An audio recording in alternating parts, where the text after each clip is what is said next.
जी हाँ, नमस्कार साथियों, स्वागत है आप सभी का टुडे रोजगार के इसी यूट्यूब प्लेटफॉर्म पर। मेरे साथियों, महाराजा गंगा सिंह यूनिवर्सिटी के लिए सेमेस्टर थर्ड के लिए हमने जो हमारी क्लासेज इस यूट्यूब चैनल पर लगा रखी है, उसी कड़ी के अंदर हमारी जो है समाजशास्त्र की जो क्लासेज है वो रेगुलर आपको मिल रही है।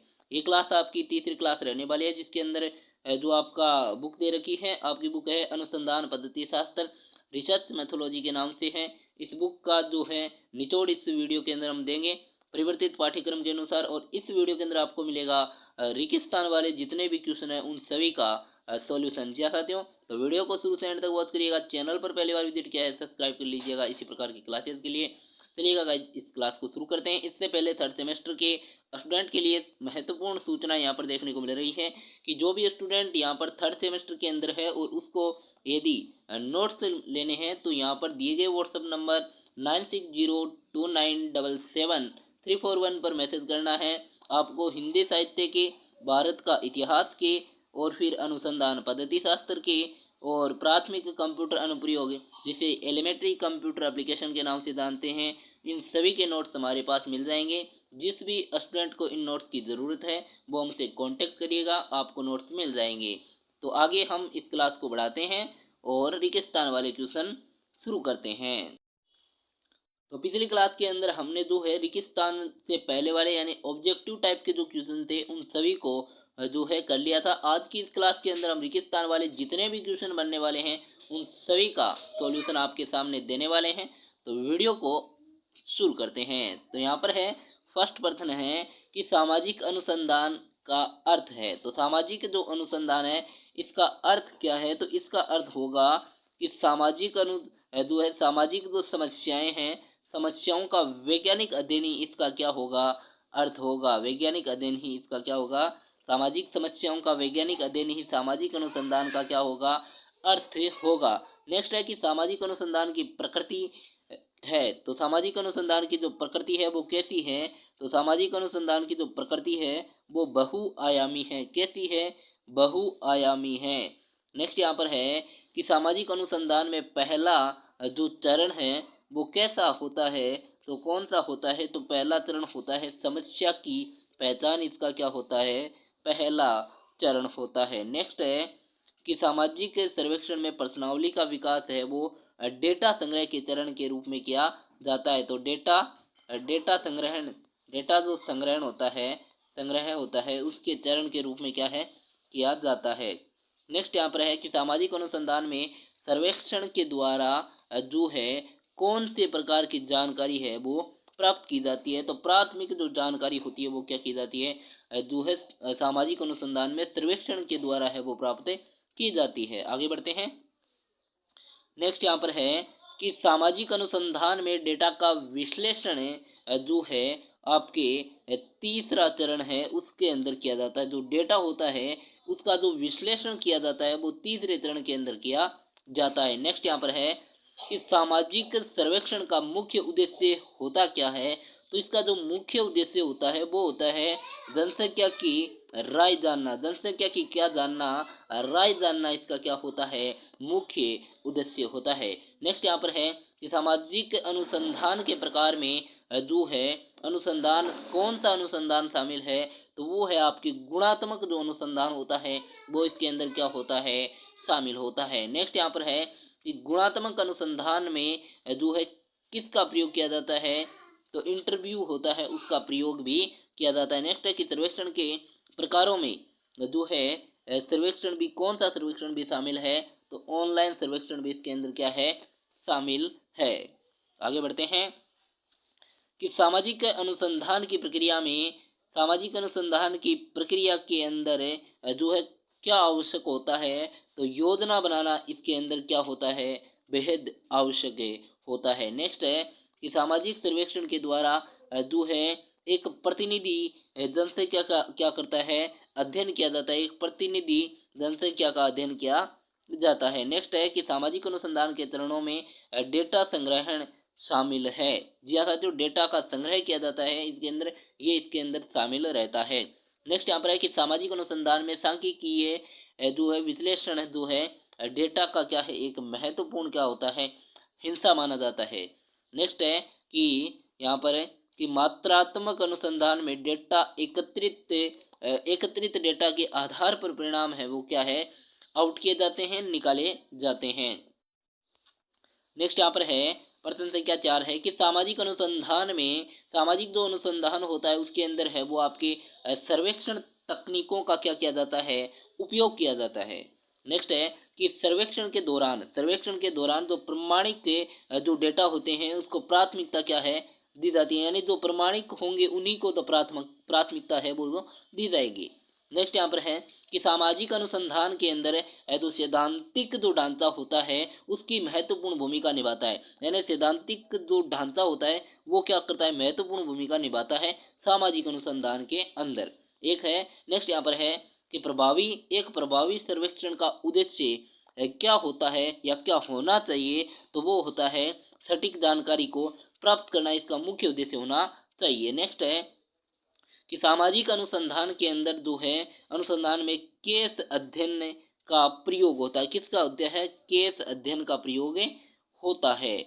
आगे बढ़ते हैं प्रश्न संख्या 5 की तरफ है कि सामाजिक सर्वेक्षण में जो है, सामाजिक सर्वेक्षण के अंदर साक्षात्कार होता है, जो साक्षात्कार सर्वेक्षण विधि का उपयोग किया जाता है। और नेक्स्ट है कि अनुसंधान के परिणामों का जो मूल्यांकन है, मूल्यांकन करना आवश्यक है, क्या करना आवश्यक है, मूल्यांकन करना है वो आवश्यक होता है। नेक्स्ट है कि सामाजिक अनुसंधान के प्रकारों में लंबी अवधि के, सामाजिक अनुसंधान के प्रकारों में लंबी अवधि के अध्ययन क्या होते हैं, इसके अंदर शामिल रहते हैं। नेक्स्ट है कि जो आपके पत्राचार होते हैं, पत्राचार सर्वेक्षण में प्रश्नावली का प्रयोग क्या है, बेहद किया जाता है, सबसे ज़्यादा प्रश्नावली का क्या किया जाता है, यहाँ पर प्रयोग किया जाता है। नेक्स्ट है कि सामाजिक अनुसंधान के अंदर जो स्केल होता है, स्केल आधारित प्रश्नावली का भी प्रयोग किया जाता है।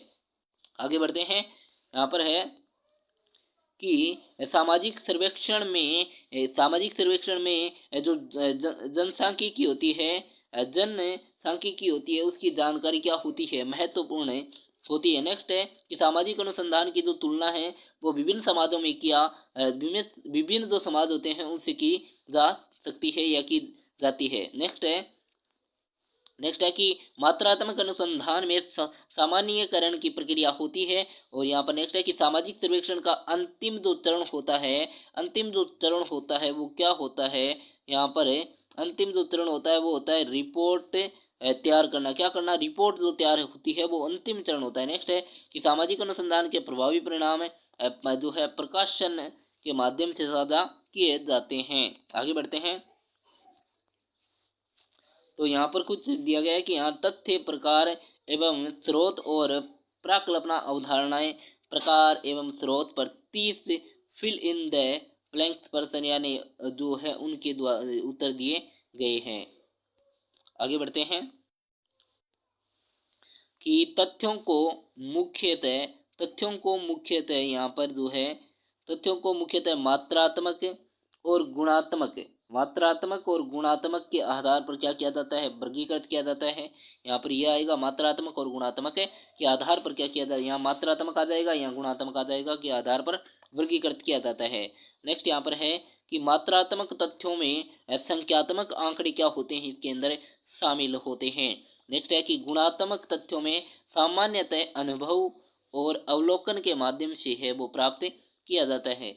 और नेक्स्ट है यहाँ पर कि प्राकल्पना एक क्या है, अनुमानित विचार या धारणा है, क्या है, अनुमानित विचार या धारणा है। नेक्स्ट है कि प्राकल्पना को सत्यापित करने के लिए अनुसंधान की क्या होती है, आवश्यकता होती है, क्या होती है, आवश्यकता होती है। नेक्स्ट यहाँ पर है कि प्राकल्पना के प्रकारों में वैकल्पिक और वैध प्रकार क्या होते हैं, शामिल होते हैं। प्राकल्पना के प्रकारों में वैकल्पिक और वैध प्रकार क्या होते हैं, शामिल होते हैं। नेक्स्ट है कि तथ्य और प्राकल्पना के बीच जो अंतर होता है, अंतर प्रमाण के आधार पर क्या होता है, किया जाता है। नेक्स्ट है कि तथ्य एक वास्तविक और निश्चित जानकारी होती है, तथ्य एक वास्तविक और निश्चित जानकारी होती है। नेक्स्ट है कि प्राकल्पना का जो अर्थ है वो तर्क को सिद्ध करने का प्रयास है। प्राकल्पना का जो अर्थ है वो तर्क को सिद्ध करने का क्या है, प्रयास है। और नेक्स्ट है कि प्राथमिक तथ्यों में स्रोतों में प्राथमिक तथ्यों के स्रोतों में पुस्तकें, जर्नल और दस्तावेज क्या होते हैं, शामिल होते हैं। आगे बढ़ते हैं, प्रश्न संख्या 9 की तरफ बढ़ते हैं कि जो द्वितीयक स्रोतों में पिछले अनुसंधान और अध्ययन शामिल होते हैं। और नेक्स्ट है कि तथ्यों को जो है स्रोत में भी वर्गीकृत किया जा सकता है। आगे बढ़ते हैं, नेक्स्ट है कि वैज्ञानिक जो विधि है, वैज्ञानिक विधि में प्रकल्पना का परीक्षण जो है प्रयोग द्वारा क्या है, किया जाता है। नेक्स्ट है कि तथ्य और प्राकल्पना में अंतर, मुख्य अंतर ये होता है कि प्रमाण की क्या होती है, सत्यता यहाँ पर देखने को मिलती है। नेक्स्ट है कि गुणात्मक तथ्यों में व्यक्तिगत अनुभव क्या होते हैं, शामिल होते हैं। आगे बढ़ते हैं, नेक्स्ट यहाँ पर दिया गया है कि मात्रात्मक प्राकल्पनाएं क्या होती है, वो केवल सांख्यिकीय आंकड़ों पर क्या होती है, आधारित होती है। और प्राकल्पना के परीक्षण के लिए जो है डेटा संग्रह की क्या होती है, आवश्यकता होती है। नेक्स्ट यहाँ पर है कि प्राथमिक स्रोतों से एकत्रित जो जानकारी है वो विश्वसनीय मानी जाती है, होती है। नेक्स्ट है कि तथ्यों को साक्ष्य के आधार पर मूल्यांकित किया जा सकता है। और नेक्स्ट है कि प्राकल्पना का विकास है वो अवलोकन के अनुभव पर क्या करता है, निर्भर करता है। आगे बढ़ते हैं, नेक्स्ट यहाँ पर दिया गया है कि आपके यहाँ पर निष्पक्ष तथ्यों के संग्रह में व्यक्तिगत राय शामिल नहीं होती है। और प्राकल्पना के अंदर जो साक्ष्य का परीक्षण आवश्यक होता है। और नेक्स्ट यहाँ पर है कि द्वितीयक स्रोत में से प्राप्त जानकारी को सत्यापित करना आवश्यक होता है। नेक्स्ट है कि तथ्य और प्राकल्पना का वर्गीकरण अनुसंधान विधि के माध्यम से किया जा सकता है। नेक्स्ट यहाँ पर है कि तथ्यात्मक जानकारी को सही और विश्वसनीय माना जाता है।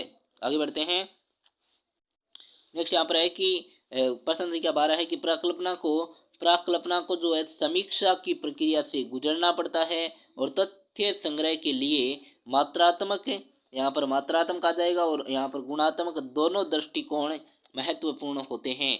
नेक्स्ट यहाँ पर है कि प्राकल्पनाएं हैं वो आपके सिद्धांत के आधार पर विकसित होती है। और नेक्स्ट है कि अनुसंधान के जरिए हम तथ्यों को सरलता से समझ सकते हैं। अनुसंधान के जरिए तथ्य और प्राकल्पना के सार्थक संबंध स्थापित करते हैं। और आगे है यहाँ पर कि आपके जो विश्लेषण के जरिए हम तथ्यों को सरलता से समझ सकते हैं। आगे बढ़ते हैं, प्रश्न संख्या 13 की तरफ है कि जो है निदर्शन अवधारणाएं सामाजिक विज्ञान में जो है आपके ज्ञान की प्रक्रिया में सहायक होती है या सहायता करती है। नेक्स्ट है कि निदर्शन अवधारणाएं है वो अवलोकन और अनुभव पर क्या होती है, आधारित होती है। और नेक्स्ट है कि व्यक्तिगत अध्ययन पद्धति में व्यक्ति अकेला अध्ययन करता है। नेक्स्ट है कि निदर्शन का एक प्रमुख लाभ यह है कि वैज्ञानिक दृष्टिकोण को विकसित करता है। और नेक्स्ट है कि निर्देशन का जो महत्व है वो है कि ये डेटा संग्रह के लिए सही विधियां प्रदान करता है। आगे बढ़ते हैं कि निर्देशन अवधारणाएं हैं वो आपके ज्ञान की समस्या का समाधान करती है। एक निर्देशन की प्रमुख जिम्मेदारी क्या होती है कि वह अपने अनुभवों को दूसरों के साथ क्या करता है, साझा कर सके। नेक्स्ट है कि व्यक्ति के अध्ययन पद्धति में संसाधनों की क्या होती है, कमी हो सकती है। और निर्देशन की जो सीमाएं हैं वो तथ्य को समझने में क्या करती है, कठिनाइयां पैदा कर सकती है। और निर्देशन अवधारणाओं के लिए अनुसंधान के लिए महत्वपूर्ण होती है। निर्देशन अवधारणाएं अनुसंधान के लिए क्या होती है, महत्वपूर्ण होती है। नेक्स्ट है कि व्यक्ति का अध्ययन पद्धति में जो है पूर्वाग्रह की संभावनाएं अधिक होती है। क्या होती है, पूर्वाग्रह की संभावनाएं अधिक होती है। नेक्स्ट है कि निर्देशन का परिणाम इस बात पर निर्भर करता है कि शोधकर्ता कितना सचेत है। नेक्स्ट है कि निर्देशन के प्रकारों में मात्रात्मक और गुणात्मक दोनों क्या होते हैं, शामिल होते हैं।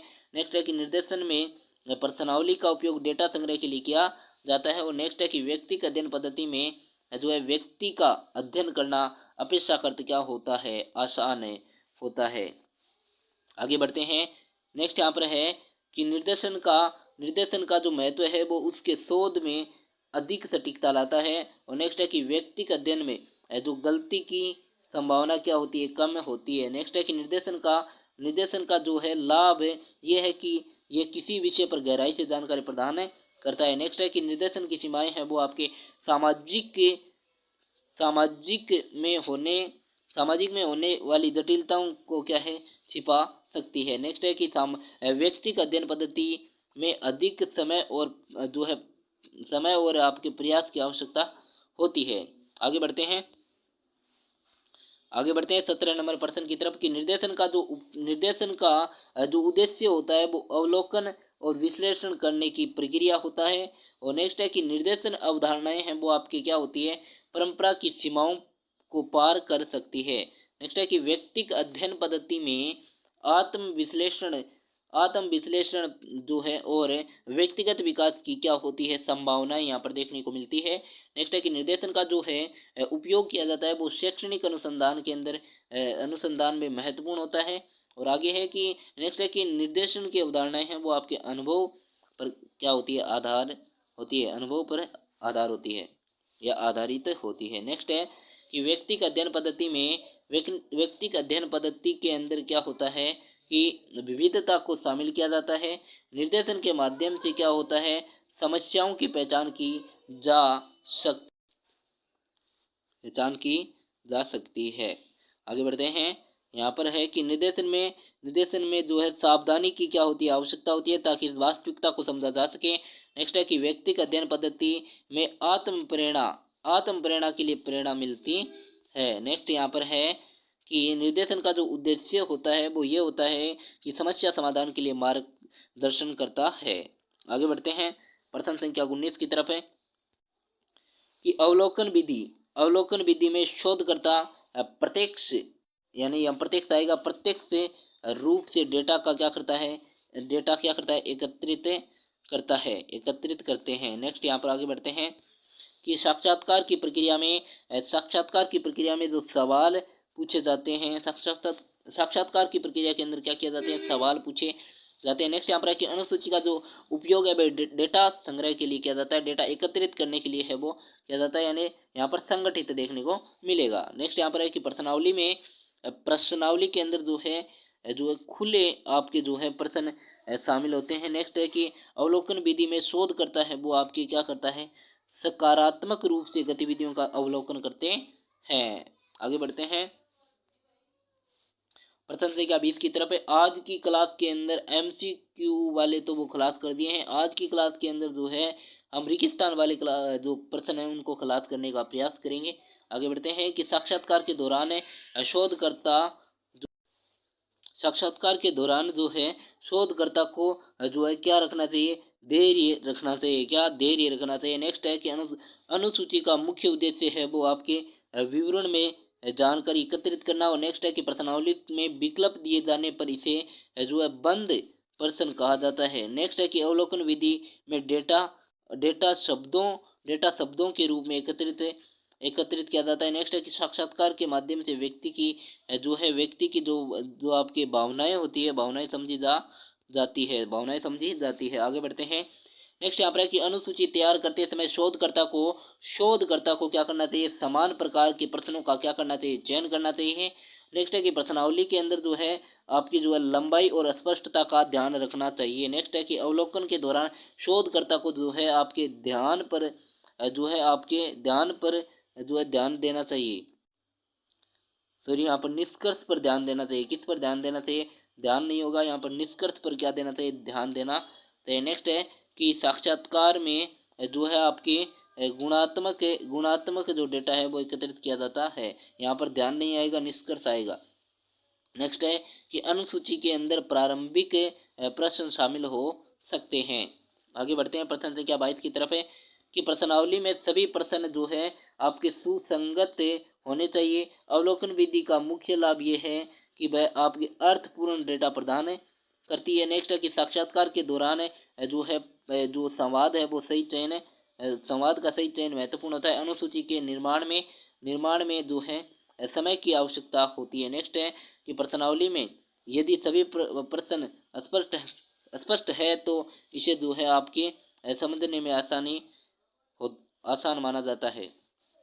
आगे बढ़ते हैं, प्रश्न संख्या 22 की तरफ है कि अवलोकन के द्वारा यहाँ पर जो है आपके जो है वास्तविकता का अध्ययन करते हैं। और नेक्स्ट है कि साक्षात्कार के दौरान व्यक्ति का जो है शारीरिक संकेत है वो क्या होता है, महत्वपूर्ण होता है। नेक्स्ट है कि अनुसूची में प्रश्नों का जो संगठन है वो आवश्यक होता है। और नेक्स्ट है यहाँ पर अवलोकन विधि में शोधकर्ता को जो है जो शोध अवलोकन में जो है आपकी यहाँ पर हो जाएगा प्रश्नावली के प्रकार को जो है ध्यान में रखना सही है। और नेक्स्ट है यहाँ पर कि अवलोकन विधि में शोधकर्ता को जो है सटीकता की आवश्यकता होती है। आगे बढ़ते हैं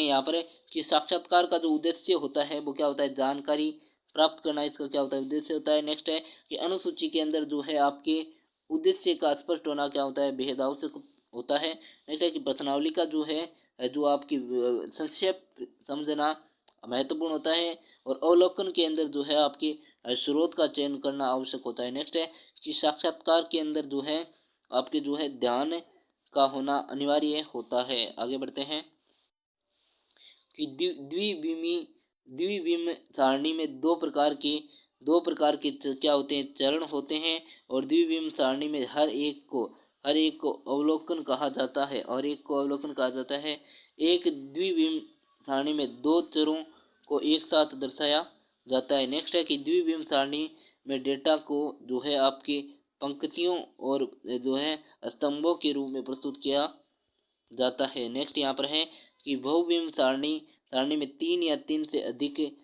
जो है चर होते हैं, 3 या 3 से अधिक क्या होते हैं, चर होते हैं। आगे बढ़ते हैं कि औसत माध्य की गणना करने के लिए सभी मानों को क्या करना होता है, सभी मानों को जोड़ करके उन्हें संख्या के अंदर विभाजित करना होता है। नेक्स्ट है कि यदि औसत माध्य 10 है और मान 6, 8, 12 है तो आपके यहाँ पर जो है 10 यहाँ पर क्या होगा, 10 ज्ञात, तो 10 यहाँ पर हो जाएगा, तो 10 से ज्ञात करें। नेक्स्ट यहाँ पर है कि माध्यिका तब होती है जब डेटा को जो है क्रम के में क्या किया जाता है, व्यवस्थित किया जाता है। नेक्स्ट है कि माध्यिका ज्ञात करने के लिए डेटा में जो है मध्य की संख्या की गणना की जाती है। और नेक्स्ट यहाँ पर है कि यदि मानों की संख्या विषम है तो माध्यिका क्या होगी, माध्यिका मध्य स्थान पर होती है। आगे बढ़ते हैं, नेक्स्ट है कि बहुलक का जो मान है वो आपके जो है क्या होता है, अधिकतम होता है, क्या होता है, अधिकतम होता है। नेक्स्ट है कि जब एक डेटा सेट में एकाधिक बहुलक होते हैं तो इसे क्या कहा जाता है, तो इसे जो है आपके क्या कहा जाता है, बहुलकता क्या कहा जाता है, बहुलकता कहा जाता है। नेक्स्ट है कि औसत माध्य को जो है औसत जो माध्य होता है उसको जो है सांख्यिकीय माध्य भी कहा जाता है। क्या सांख्यिकीय माध्य भी क्या है सांख्यिकीय माध्य भी क्या है कहा जाता है। और माध्यिका को जो है आपके जो है यहाँ पर क्या दिया गया है, माध्यिका को जो है मिडन के रूप में भी जाना जाता है, यानी जो मिड के अंदर आती है इसलिए इसके मिडन के रूप में भी जाना जाता है। नेक्स्ट है कि औसत माध्य की गणना में सभी मानों का योग क्या होता है, योग किया जाता है। आगे बढ़ते हैं कि यदि डेटा का मान 2, 3, 4 है तो औसत माध्य जो है आपके औसत माध्य क्या होगा, 3 होगा, क्या होगा, 3 होगा। नेक्स्ट है कि माध्यिका का जो मूल्य है वो आपके क्या होता है, क्रम की स्थिति पर निर्भर करता है। यदि मान 1, 1, 2, 3, 4 है तो बहुलक क्या होगा, बहुलक 1 होगा। और द्विविम सारणी का प्रयोग जो है संबंध के अध्ययन पर किया जाता है। एक विमीय सारणी में एक आपकी क्या होता है, चर के साथ 2 अन्य चर होते हैं। प्रश्न संख्या 28 है यहाँ पर कि माध्यिका की गणना में यदि संख्या सम है तो माध्यिका जो क्या होगी, माध्यिका मध्य, यहाँ पर मध्य आएगा, मध्य और यहाँ पर आएगा आपके उच्चतम का जो है औसत होती है। नेक्स्ट यहाँ पर प्रश्न है कि यदि एक डेटा सेट के अंदर 10 समान है तो औसत माध्य निकालने के लिए जो है आपके क्या करना होगा, 10 10 है उस मानों की जो है यहाँ पर औसत निकालने के लिए है वो आपके 10 मानों की क्या होगी, आवश्यकता यहाँ पर पड़ने वाली है। नेक्स्ट यहाँ पर है कि यदि बहुलक 5 5 7 7 8 9 है तो यहाँ पर जो है आपके 5 जो है क्या हो जाएगा, यहाँ पर बहुलक हो जाएगा। नेक्स्ट यहाँ पर है कि औसत माध्य का महत्व है वो आपके यहाँ पर 5 और 7 क्या होगा, यहाँ पर बहुलक हो जाएगा। और औसत माध्य का महत्व जो है जो आपके सांख्यिकी महत्व होता है, सांख्यिकी के अंदर इसका क्या होता है, महत्व होता है। नेक्स्ट है कि माध्यिका की गणना है वो आपके वर्गीकरण की से पहले की जाती है, वर्गीकरण से पहले की जाती है। आगे बढ़ते हैं कि यदि एक डेटा सेट में सभी मान समान है तो आपके औसत और मध्य भी वही होगा। द्विविमीय सारणी में डेटा का जो वर्गीकरण किया जाता है और औसत माध्य के लिए योग को जो है मानों की संख्या में विभाजित किया जाता है। नेक्स्ट है कि यदि मान 1 2 3 4 है तो माध्यिका क्या होगी, 2.5 होगी, 2.5 होगी। बहुविमीय सारणी में चरों की संख्या 3 या अधिक होती है। तो आज की क्लास के अंदर एमसीक्यू वाले क्वेश्चन होते हैं खल्लास से। नेक्स्ट क्लास के अंदर हम जो लघुतरात्मक प्रश्न है उनको कवर करने का प्रयास करेंगे। तो गाइज आज की क्लास आपको कैसी लगी कमेंट करके ज़रूर बताइएगा। मिलते हैं नेक्स्ट क्लास के अंदर, तब तक के लिए जय हिंद जय भारत।